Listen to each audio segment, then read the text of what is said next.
नमस्कार। आज हम डिस्कस करेंगे एचपीएसएससी का प्रीवियस पेपर। जो एचपीएसएससी का प्रीवियस पेपर है इसका हम एचपीजीके का सेक्शन डिस्कस करेंगे और डिटेल से डिस्कस करेंगे ताकि आपको आपके आने वाले एग्जाम्स में हेल्प मिल सके। क्वेश्चन नंबर 151 से हम स्टार्ट करेंगे। यहाँ पर पूछा गया है which one of the following district of Himachal Pradesh does not fall in the alpine zone. तो निम्नलिखित में से हिमाचल प्रदेश का ऐसा कौन सा जिला है या फिर ऐसा कौन सा स्थान है जो एल्पाइन जोन में नहीं आता है। तो एल्पाइन जोन में कौन सा नहीं आता है। देखो, हिमाचल को अलग अलग जोन्स में बांटा गया है। जो एल्पाइन जोन में नहीं आता वो शिमला जो है वो सही आंसर होगा। ऑप्शन बी सही आंसर है। अब शिमला डिस्ट्रिक्ट जो है वो एल्पाइन जोन में जब नहीं आता तो ये कौन से जोन में आता है। तो शिमला जो है ये आता है ह्यूमिड सब टेम्परेट जोन में। ह्यूमिड सब टेम्परेट जोन में आपका शिमला आता है। और अगर आप बात करेंगे कि आपका किन्नौर हो गया, चंबा हो गया, लाहौल स्पीति हो गया, ये सब कौन से जोन में आते हैं। तो वैसे तो ये देखो dry temperate alpine highland zone में आते हैं। इसमें देखो एग्जैक्टली लाहौल स्पीति आपका पूरा आ जाता है। इसमें डिस्ट्रिक्ट चंबा का एक तो पांगी आ जाता है, भरमौर आ जाता है और किन्नौर आपका कम्प्लीटली आ जाता है। तो ये आपको अल्पाइन जोन के बारे में याद रखना है। शिमला कौन से जोन में आता है ये भी साथ में आप याद रखें। एक बार एचएएस में क्वेश्चन पूछा गया था कि पालमपुर कौन से जोन में आता है। तो पालमपुर का भी आपको ध्यान रखना है कि पालमपुर जो है वो वेट सब टेम्परेट जोन में आता है। तो पालमपुर का याद रखें साथ में कि ये वेट सब टेम्परेट जोन में आता है। 152 क्वेश्चन हम स्टार्ट करते हैं। यहाँ पर पूछा गया है the Yamuna river leaves Himachal Pradesh near. देखो यमुना नदी जो है वो इसका ओरिजिन हिमाचल में नहीं होता, इसका हिमाचल से बाहर ओरिजिन होता है। ये हिमाचल प्रदेश में एंटर कहाँ पर करती है, हिमाचल प्रदेश को कहाँ पर छोड़ती है, आपको पता होना चाहिए। तो छोड़ने की बात की गई है तो ये ताजेवाला के समीप हिमाचल प्रदेश को छोड़ देती है। ऑप्शन डी जो है इस क्वेश्चन का सही आंसर होगा। अभी ताजेवाला के समीप हिमाचल प्रदेश को छोड़ देती है। ये एंटर कहाँ पर करती है हिमाचल प्रदेश में, तो हिमाचल प्रदेश में खादर मांझी नामक स्थान पर एंटर करती है।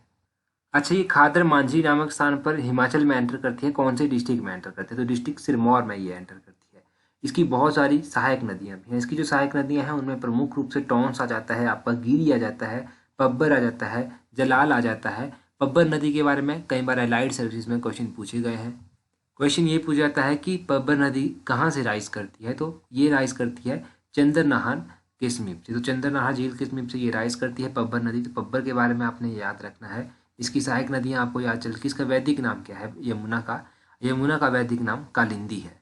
तो ये सब इंपॉर्टेंट जानकारी होगी यमुना नदी के बारे में। 153 क्वेश्चन देखिए, यहाँ पर पूछते हैं जलोरी पास इज लोकेटेड इन। तो ये जो जलोरी दर्रा है ये कहाँ पर स्थित है, तो जलोरी दर्रा आपका कुल्लू में स्थित है। ऑप्शन बी सही आंसर है। अब कुल्लू में देखिए कई बार क्वेश्चन ये पूछ लिया जाता है कि जलोरी दर्रा किसको किसके साथ जोड़ता है, तो ये इनर सिराज को आउटर सिराज के साथ जोड़ता है। ये आपने याद रखना है कि इनर सिराज को ये आउटर सिराज के साथ जोड़ता है। कुल्लू में और भी दर्रे हैं। एक तो आपका एनिमल दर्रा हो गया, एनिमल दर्रा हमने कई बार पहले भी पढ़ा है कि ये कुल्लू में स्थित है। रसोल दर्रा हो गया, ये भी कुल्लू में स्थित है। रसोल दर्रे के अलावा जो है यहाँ पर तैंती दर्रा आता है। तैंती दर्रा काफ़ी इंपॉर्टेंट है, ये भी पूछा जाता है। एक दुलची दर्रा पूछा जाता है। दुलची दर्रा देखिए ये जो है ये मंडी को कुल्लू के साथ जोड़ता है। बाकी चंबा के इंपॉर्टेंट दर्रे पूछे जाते हैं। चंबा में साच दर्रा पड़ता है। साच दर्रा जो है वो चंबा को पांगी के साथ जोड़ता है। दराती दर्रा भी चंबा को पांगी के साथ जोड़ता है। एक पादरी दर्रा हो गया, पादरी दर्रा चंबा को जम्मू के साथ जोड़ता है। कुछ ऐसे दर्रे हैं जो चंबा को कांगड़ा के साथ जोड़ते हैं, जिनमें वारू दर्रा आता है। वारू दर्रा चंबा को कांगड़ा के साथ जोड़ता है। तेलंग दर्रा हो गया, तेलंग दर्रा जो है ये भी चंबा को कांगड़ा के साथ जोड़ता है। इन दर्रों के बारे में आप मेन क्वेश्चन याद रखिए। अगला क्वेश्चन देखते हैं। देखो यहाँ पर पूछा गया है अगले क्वेश्चन में where is Nalti ground located in Himachal Pradesh. Himachal Pradesh में नाल्टी ग्राउंड कहाँ पर स्थित है, जो नलाती भी इसको कहते हैं। नलाती मैदान कहाँ पर स्थित है, नलाती मैदान कहाँ पर स्थित है, तो नलाती मैदान सराहन रामपुर में पड़ता है। ऑप्शन बी सही आंसर है। सराहन रामपुर में ही नलाती गाँव पड़ता है। वैसे तो नाल्टी एक जगह का नाम भी है, ये हमीरपुर में पड़ती है। अभी ग्राउंड की बात हो रही है तो ये ग्राउंड जो है वो सराहन रामपुर में पड़ता है। इसके अलावा जो है एक लुहनू ग्राउंड हो गया। लुहनू ग्राउंड कहाँ पर है, ये बिलासपुर में पड़ता है। अब देखो लुहनू ग्राउंड के बारे में क्वेश्चन आपसे ये पूछा जा सकता है, ये हायर एग्जाम होगा कोई तो उसमें भी पूछा जाए। फर्स्ट रिकॉर्डेड मैच जो था यहाँ पर कब हुआ था, तो अंडर 16 मैच हुआ था यहाँ पर 1999 में। और ये पूछा जा सकता है कि इस ग्राउंड में फर्स्ट क्लास मैच कब पहली बार कंडक्ट करवाया गया था, तो फर्स्ट क्लास मैच जो था वो 2001 में जो था यहाँ पर कंडक्ट करवाया गया था। बाकी वर्ल्ड का जो हाईएस्ट क्रिकेट स्टेडियम है या फिर हाईएस्ट क्रिकेट ग्राउंड है वो कहाँ पर है, तो हाईएस्ट क्रिकेट ग्राउंड कहाँ पर है, चैल में है। इसके बारे में मैंने आपको पहले ही बताया था कि ये महाराजा पटियाला की चैल में राजधानी भी रह चुकी है। और 1893 में जो था इस क्रिकेट स्टेडियम को जो था वो बनाया गया था। हिमाचल प्रदेश में जो है आपको पता है धर्मशाला क्रिकेट स्टेडियम काफ़ी फेमस है। इसके बारे में भी एग्जाम में क्वेश्चन पूछा जा सकता है। अभी एग्जाम में जो क्वेश्चन पूछा गया था इसके बारे में, तो ये पूछा गया था कि पहला यहाँ पर एक दिवसीय अंतर्राष्ट्रीय क्रिकेट मैच जो था वो किस किस के बीच में हुआ था। तो ये भारत और इंग्लैंड के बीच में हुआ था और 2013 में जो था ये मैच करवाया गया था यहाँ पर। तो ये क्वेश्चन आपको इसके बारे में मोस्ट इंपॉर्टेंट याद रखना है। अगला क्वेश्चन में पूछा गया है 155 में, who among the following ruler of Kahlur was contemporary of Mughal emperor Akbar.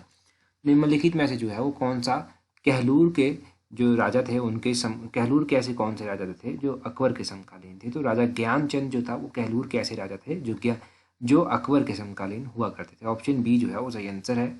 Gyanchand के बारे में कुछ इंटरेस्टिंग फैक्ट भी जानेंगे, परंतु अगर आपको ध्यान हो तो ये क्वेश्चन हमने कहाँ पर पढ़ा था, जब हमने एक साथ 200 क्वेश्चन एक ही वीडियो में डिस्कस किए थे, वहाँ पर ये क्वेश्चन आज सच जो था वो डिस्कस हुआ था। अब बात करते हैं ज्ञानचंद की। देखो ज्ञानचंद जो था ये अकबर के समकालीन थे, पहली बात आपको ये याद रखनी है। ज्ञानचंद ने जो था वो सरहिंद के मुगल वायसराय के प्रभाव में आकर जो था वो इस्लाम धर्म को इन्होंने अपना लिया था। और ज्ञानचंद का मकबरा जो है वो कहाँ पर है, वो कीर्तपुर में स्थित है। कीर्तपुर अब कहाँ पर पड़ता है, कीर्तपुर अब जो है वो पंजाब में पड़ता है। बाकी कहलूर का तो आपको पता है कि कहलूर की स्थापना किसने की थी। कहलूर की स्थापना राजा वीरचंद के द्वारा की गई थी। वीरचंद आपको याद रखना है कि कहलूर की स्थापना वीरचंद ने की। और बिलासपुर शहर की स्थापना किसने की, तो बिलासपुर शहर की स्थापना राजा दीपचंद ने की। बिलासपुर की राजधानी जो था या फिर कहलूर की राजधानी आप कहिए, कहलूर की राजधानी जो था वो सुनहानी से बदलकर जो था वो बिलासपुर या फिर बिलासपुर के लिए किसने स्थानांतरित की थी, वो राजा दीपचंद ने ही की थी। और कब की थी, 1654 में ये सब हुआ था। 1654 में उन्होंने कैपिटल जो था वो शिफ्ट कर दी थी। तो ये सब आपको इनके बारे में याद रखना है। ये बिलासपुर के 3 राजा मैंने बताए, तीनों के बारे में आप 4-5 क्वेश्चन याद रखिए। आगे 156 क्वेश्चन में पूछते हैं, मोस्ट इजी क्वेश्चन है। यहाँ पर पूछते हैं who founded the Guler state in 1405 AD। तो आपको पता होगा कि गुलेर की स्थापना कैसे हुई थी, कांगड़ा से अलग, कांगड़ा से ये अलग हुआ था गुलेर। कांगड़ा के राजा हुआ करते थे हरिचंद। हरिचंद जो था एक बार शिकार करने गए थे, कुएं में गिर गए थे, काफ़ी दिन तक खोजने पर भी ये नहीं मिले थे। फिर इनके भाई को जो था वो राजा बना दिया गया था। जब ये वापस वहाँ से कुएं से निकले किसी की सहायता से, तब इनको पता चला कि इनके भाई को जब राजा बना दिया गया है, तब इन्होंने क्या किया, इन्होंने अपनी एक अलग से रियासत बना ली जिसका नाम इन्होंने गुलेर रखा। तो गुलेर हरिचंद ऑप्शन ए सही आंसर हो जाएगा। इन्होंने इसकी स्थापना की थी। एग्जाम में क्वेश्चन ये भी पूछा जाता है कि गुलेर की राजधानी कहाँ पर थी। तो गुलेर की राजधानी जो था वो हरिपुर में थी। क्वेश्चन ये पूछा जाता है कि हरिपुर कहाँ की राजधानी थी, किस रियासत की राजधानी थी, तो याद रखिए गुलेर की ये राजधानी थी। गुलेर जो रियासत थी उसके अंतिम राजा कौन थे, अंतिम शासक कौन थे, तो भूप सिंह जो था वो गुलेर का आखिरी राजा था। ये आपने ध्यान रखना है। बाकी गुलेर के बारे में थोड़ा सा आपको पता चल गया। क्वेश्चन ये पूछा जा सकता है कि गुलेर का ऐसा कौन सा शासक था कि जो जहांगीर का समकालीन था। जहांगीर का कौन सा समकालीन था, राजा रूपचंद जो था वो जहांगीर का समकालीन था। अकबर का समकालीन कौन सा था, तो अकबर का समकालीन था राजा रामचंद। ये भी आप याद रखिए। तो 3-4 क्वेश्चन जितने भी यहाँ से बने वो सारे आप रिवाइज करते रहे। अगला क्वेश्चन है 157। यहाँ पर पूछते हैं which one of the following was never the capital of Kullu state. देखो गिरिराज पत्रिका कल हमने पढ़ी थी, तब शायद हमने इस तरह का क्वेश्चन डिस्कस भी किया था कि निम्नलिखित में से कुल्लू की राजधानी कौन सी कुल्लू की राजधानी कभी भी नहीं थी। तो अगर हम कुल्लू की राजधानियों की बात करें कि कहाँ कहाँ पर रह चुकी हैं, मैंने पिछले कल भी गिरिराज में बताया था, आज एक बार फिर से डिस्कस करते हैं। कुल्लू की राजधानी जगतसुख में भी रह चुकी है, तो नगर में भी रह चुकी है। नगर के अलावा यहाँ की राजधानी जो है सुल्तानपुर में भी रह चुकी है, परंतु सैंज में कुल्लू की राजधानी कभी नहीं रही। तो ऑप्शन डी इसका सही आंसर हो जाएगा, सैंज। सैंज में कुल्लू की राजधानी कभी नहीं थी। देखो कुल्लू की जो राजधानी थी वो पहले कहाँ पर थी, जगतसुख में थी। पहली राजधानी इसकी जगतसुख में थी। कुल्लू के राजा है विशुद्धपाल। विशुद्धपाल ने क्या किया, कुल्लू की राजधानी जगतसुख से स्थानांतरित करके नगर में रख दी। नगर में उन्होंने राजधानी बना दी। अब नगर में इसकी राजधानी थी। फिर कुल्लू के सबसे शक्तिशाली शासक कौन थे, जगत सिंह। जगत सिंह बाद में आए। जगत सिंह ने क्या किया, नगर से कैपिटल अपने शिफ्ट की और सुल्तानपुर में जो था इन्होंने अपनी कैपिटल बना दी। तो इस तरह से कैपिटल्स जो था वो शिफ्ट होती गई, अलग अलग राजा आते गए और कैपिटल्स जो था वो अपनी अलग अलग बनाते गए। तो परंतु सैंज में यहाँ कभी भी राजधानी नहीं बना पाई ये। तो ये सब आपने याद रखना है कुल्लू के बारे में। बाकी एक किताब है जिसका नाम है कुल्लू तो देश की कहानी। तो कुल्लू तो देश की कहानी किताब किसने लिखी है, ये आप जल्दी से कमेंट करके बता दीजिए। हम कई बार इसको डिस्कस कर चुके हैं। आगे पूछा गया है who led the revolt in Kasauli cantonment. तो कसौली जो छावनी थी उसमें जो विद्रोह हुआ था उसकी अगुवाई किसने की थी, तो वो ये जो विद्रोह हुआ था उसकी अगुवाई जो था वो सूबेदार भीम सिंह ने की थी। इसका ऑप्शन ए जो है वो सही आंसर हो जाएगा। देखो 1857 का जब विद्रोह हुआ था, ये कहाँ से स्टार्ट हुआ था? मेरठ से, आपको पता है स्टार्ट हुआ था। तो इसका जब धीरे धीरे ये जब हिमाचल की तरफ बढ़ने लगा तो कसौली के कुछ ऐसे सैनिक थे जिन्होंने विद्रोह कर दिया अंग्रेजों के खिलाफ। तो उसका जो उनको जो लीड कर रहे थे वो थे सूबेदार भीम सिंह। तो 1857 में ये रिवल्ट हुआ था आसपास। तो ये आपने याद रखना है, और इसको कौन लीड कर रहा था ये याद रखना है। बाकी इसकी कहानी तो बहुत लंबी है जो हम पहले डिस्कस कर चुके हैं। अभी आप टू द पॉइंट इसका आंसर ही जानिए, वो काफ़ी है। आगे 159 क्वेश्चन में पूछते हैं, Damdama palace in Mandi was built by. तो मंडी का जो दमदमा महल है वो किसने बनवाया था? तो मंडी के एक राजा थे जिनका नाम था राजा सूरज सेन। राजा सूरज सेन ने जो था वो दमदमा महल का निर्माण करवाया था। ऑप्शन ए सही आंसर है। राजा सूरज सेन के बारे में आपको कुछ और बातें भी याद रखनी है। राजा सूरज सेन ने जो था वो कमलागढ़ किला भी बनवाया था। दो बातें इनके बारे में याद हो गई। अब एक और बात इनके बारे में कही जाती है कि इन्होंने जो था कुल्लू के राजा मानसिंह के साथ लड़ाई की थी, जिसमें कुल्लू के राजा मानसिंह ने जो था वो सूरज सेन को पराजित किया था। तो ये भी आप याद रखें। बाकी मंडी के बारे में अगर हम बात करें तो मंडी की स्थापना किसने की थी? मंडी की स्थापना जो था वो बाहुसेन के द्वारा की गई थी। और मंडी शहर की स्थापना आपसे पूछा जाए तो पिछले कल गिरिराज पत्रिका में हमने पढ़ा था कि मंडी शहर की स्थापना जो था वो की गई थी राजा अजबर सेन के द्वारा। और मंडी में जो भूतनाथ मंदिर है, भूतनाथ मंदिर की स्थापना जो था वो भी राजा अजबर सेन के द्वारा ही की गई है। तो राजा अजबर सेन भी जो था वो काफ़ी इंपॉर्टेंट थे, इनके बारे में आप याद रखें। मंडी के ऐसे कौन से शासक थे जो अकबर के समकालीन थे? तो मंडी के शासक थे साहिब सेन, जो अकबर के समकालीन हुआ करते थे। तो तीन ऐसे अलग अलग रियासतों के राजा हमने आज पढ़े जो किसके समकालीन थे? अकबर के समकालीन जो हुआ करते थे। गुलेर पढ़ लिया, बिलासपुर पढ़ लिया, मंडी पढ़ लिया। मंडी रियासत जो थी इसके अंतिम शासक कौन थे? इसके अंतिम शासक थे राजा जोगेंद्र सेन। तो राजा जोगेंद्र सेन का नाम भी आप याद रखिए। आगे पूछा गया है पंगवाल जार। तो पंगवाल क्या होते हैं? एक विवाही, बहुविवाही, बहुपति का, ये जो है ये एक विवाही होते हैं, इनको मोनोगैमस कहते हैं। ऑप्शन ए जो है वो सही आंसर है। मोनोगैमस होते हैं पंगवाल।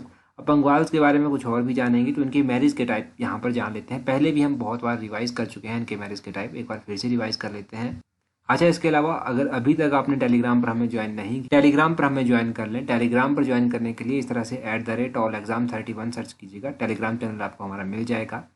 11,000 से अधिक फॉलोअर टेलीग्राम पर हैं, 11,500-600 से अधिक फॉलोअर हैं। तो टेलीग्राम तो आपको इजीली मिल जाएगा। यहाँ पर important PDFs, advertisement, notification time to time आपको हम देते रहते हैं। मोस्ट इंपॉर्टेंट यहाँ पर क्विज़ भी आपको मिलते रहते हैं। अब पंगवाल्स के बीच में जो मैरिज के टाइप प्रचलित हैं उनको एक बार देख लीजिए। इनके बीच में पिटचुक है, डोगरी है, टोपी लाना है। टोपी लाना जो है वो विडो मैरिज है।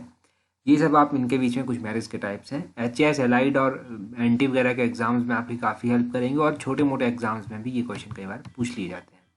आगे पूछते हैं क्वेश्चन में, आगे देखिए आप क्या पूछा गया है। The Roerich art gallery is located in. तो रोरिक आर्ट गैलरी जो है वो कहाँ पर स्थित है? देखो रोरिक आर्ट गैलरी जो है वो नगर में स्थित है। ऑप्शन सी सही आंसर है। अब ये क्वेश्चन भी पिछले कल ही गिरिराज पत्रिका में डिस्कस हुआ था। गिरिराज पत्रिका पिछले कल हमने डिस्कस की थी, तो उसी से यहाँ से 3-4 क्वेश्चन डिराइव हो जाते हैं। अच्छा, रोरिक आर्ट गैलरी इसका नाम क्यों बना? तो इसका नाम जो था वो निकोलस रोरिक के नाम पर इसका नाम पड़ा था। देखो निकोलस रोरिक का जन्म जो था वो रशिया में हुआ था। 1874 में इनका जन्म हुआ था, और इन्होंने अपना काफ़ी टाइम जो था वो कुल्लू वैली में स्पेंड किया था। तो फिर इनके नाम पर जो था ये आर्ट गैलरी भी बनी। इनकी कुछ पेंटिंग्स हैं जो एग्जाम में अभी तक पूछी गई हैं। ड्रॉप ऑफ लाइफ पेंटिंग इनके एग्जाम में पूछी गई है। ये इनकी काफ़ी इंपॉर्टेंट पेंटिंग है। एक इनकी किताब है जिसका नाम है द अवार्ड ऑफ लाइट। तो अवार्ड ऑफ लाइट किताब जो है ये कई बार इनकी एग्जाम में पूछी जाती है। तो इस किताब का नाम आप याद रखिएगा कि द अवार्ड ऑफ लाइट किताब जो है वो निकोलस रोरिक के द्वारा लिखी गई है। इनकी मृत्यु जो था वो 1947 में इनकी मृत्यु हो गई थी। हिमाचल प्रदेश में और भूरी सिंह संग्रहालय है। भूरी सिंह संग्रहालय चंबा में है। 1908 में इसकी स्थापना की गई थी। ये कई बार एग्जाम में पूछा गया है। अभी एग्जाम में क्या पूछा गया था? जेयू के एग्जाम में उर्सवती फोक आर्ट म्यूजियम कहाँ पर स्थित है? तो Urusvati Himalayan folk art museum था exactly. Urusvati Himalayan folk art museum जो है वो नगर में स्थित है। नगर कुल्लू में पड़ता है। एक बार एग्जाम में क्वेश्चन पूछ लिया गया कि नगर कहाँ पर पड़ता है, तो नगर कुल्लू में पड़ता है। देखो क्वेश्चन पूछने वाला ना किसी तरह से भी घुमा फिरा के क्वेश्चन पूछ सकता है, तो आपको ये सब चीज़ें आपके दिमाग में होनी चाहिए। तो नगर के बारे में आपने 2-3 क्वेश्चन जान लिए। उसके अलावा आपने बहुत सारे क्वेश्चंस लिंक करके भी जाने जो आपको लंबे टाइम तक तो याद रहेंगे ही। अगर आपने दूसरा चैनल जहाँ पर हम हिमाचल की स्मॉल स्टोरीज डिस्कस करते हैं उस पर हमें सब्सक्राइब नहीं किया है तो उसका लिंक भी नीचे डिस्क्रिप्शन बॉक्स में दिया गया है। वहाँ पर आप हिमाचल की छोटी छोटी कहानियाँ जो हैं वो जान सकते हैं। काफ़ी इंटरेस्टिंग स्टोरीज आपको लगेंगी। तो आज की वीडियो में इतना ही काफ़ी है। So that's all for today. Thank you very much for watching and listening it very patiently.